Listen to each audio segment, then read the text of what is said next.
بسم اللہ الرحمن الرحیم۔ السلام علیکم اسٹوڈنٹس، میں ہوں تنویر اقبال اوان اور آپ لوگ دیکھ رہے ہیں پشاور ماڈل اسکول نوشہرہ۔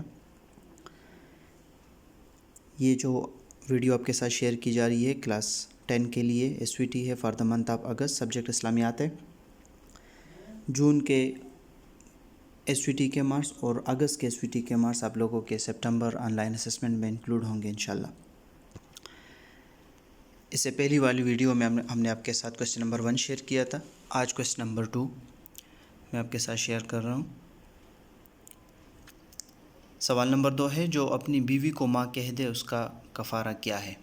جو اپنی بیوی کو ماں کہہ دے اس کا کفارہ کیا ہے؟ آلریڈی ہم نے اس کو زوم کلاسز میں ایکسپلین بھی کیا ہوا ہے۔ درس الاول الف سے لیا گیا ہے یہ کوسچن۔ بیوی کو ماں کہہ کر پکارنا یا بیوی کو ماں کے کسی عضو کے ساتھ تشبیہ دینا، اس کا کفارہ زمانے جاہلیت میں لوگ اسی طرح کرتے تھے۔ بیوی کو اپنی ماں کے کسی عضو کے ساتھ مطلب کہتے تھے تم میرے لیے میری ماں کی پشت کی طرح ہو۔ زمانے جاہلیت میں لوگ اس طرح کرتے تھے۔ اللہ تعالیٰ نے پھر اس پر رد کیا۔ قرآن میں سورہ احزاب میں ہم نے اس پہ بات کی ہے کہ جو تم اپنی بیویوں کو ماں کہہ کر پکارتے ہو وہ تمہاری مائیں نہیں ہیں بلکہ تمہاری بیویاں ہیں۔ اب اس کا کفارہ کیا ہے؟ اس کو کہتے ہیں زہار۔ جس طرح میں نے آپ سے کہا زہار، زہار کا مطلب یہی ہے کہ اپنی بیوی کو ماں کہہ کر پکارنا یا ماں کے ساتھ تشبیہ دینا، تو میرے لیے میری ماں کی پشت کی طرح ہو۔ زمانے جاہلیت میں اسی طرح وہ کرتے تھے۔ جب یہ الفاظ وہ بولتے تو اس کی بیوی وہ اپنے آپ پہ حرام سمجھتے تھے، اس کے قریب نہیں جاتے تھے۔ آپ صلی اللہ علیہ وسلم کے زمانے میں اسی طرح ہوا تھا۔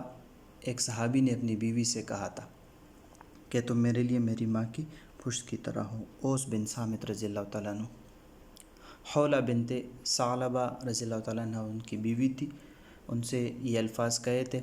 وہ رو کے آپ صلی اللہ علیہ وسلم کے پاس آئی اور آپ سے فرمایا کہ اسی طرح میرے شوہر نے زہار کیا میرے ساتھ، تو اب میرے لیے کیا حکم ہے؟ آپ نے فرمایا کہ اس کے بارے میں میرے پاس کچھ حکم نہیں آیا ہے ابھی تک، لہٰذا اب تم اپنے شوہر پر حرام ہو۔ کیونکہ زمانے جاہلیت سے اسی طرح آ رہا تھا تو آپ صلی اللہ علیہ وسلم نے ان کو یہی جواب دیا، کیونکہ کوئی حکم ہی نہیں آیا تھا۔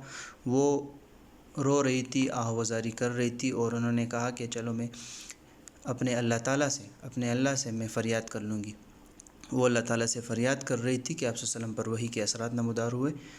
بی بی عائشہ رضی اللہ تعالیٰ فرماتی ہیں ان سے کہ آپ دیکھتی نہیں ہیں کہ آپ صلی اللہ علیہ وسلم پہ وحی کے اثرات نمودار ظاہر ہو گئے ہیں، آپ ذرا سائڈ پہ ہو جائیے ان سے۔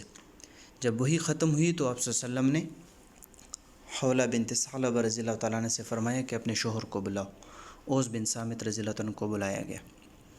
اب آپ صلی اللہ علیہ وسلم نے فرمایا کہ آپ کے حوالے سے اللہ تعالیٰ نے حکم بھیج دیا ہے۔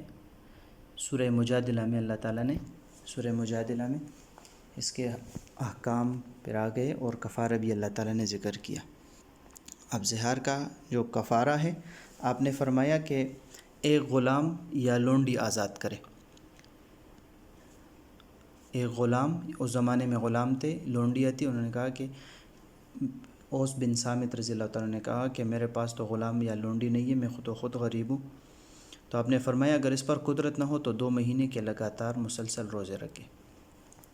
اس پر بھی انہوں نے اصرار کیا کہ 2 مہینے لگاتار میں روزے نہیں رکھ سکتا ہوں، میں تو ایک دن میں بھی اگر کھانا نہ کھا سکوں، ایک وقت بھی میں اگر کھانا نہ کھا سکوں تو میں بہت کمزور ہوں، بیمار ہو سکتا ہوں میں۔ تو آپ نے فرمایا اگر کسی بیماری یا ذوق کے سبب اتنے روزوں پر بھی قدرت نہ ہو تو 60 مسکینوں کو کھانا کھلائے، یعنی دونوں وقت پیٹ بھرائی کھانا 60 مسکینوں کو کھلا دے۔ ٹھیک ہے، تو یہ پھر نیکسٹ کنڈیشن رکھ دی، تو آپ نے پھر اسی طرح کیا، ان کو 60 مسکینوں کو کھانا کھلایا تھا۔ اچھا، پھر اس میں یہ بھی ہے، کھانا کھلانے کے قائم مقام یہ بھی ہو سکتا ہے کہ 60 مسکینوں کو فی کس ایک فطرہ کی مقدار گندم یا اس کی قیمت دے دے۔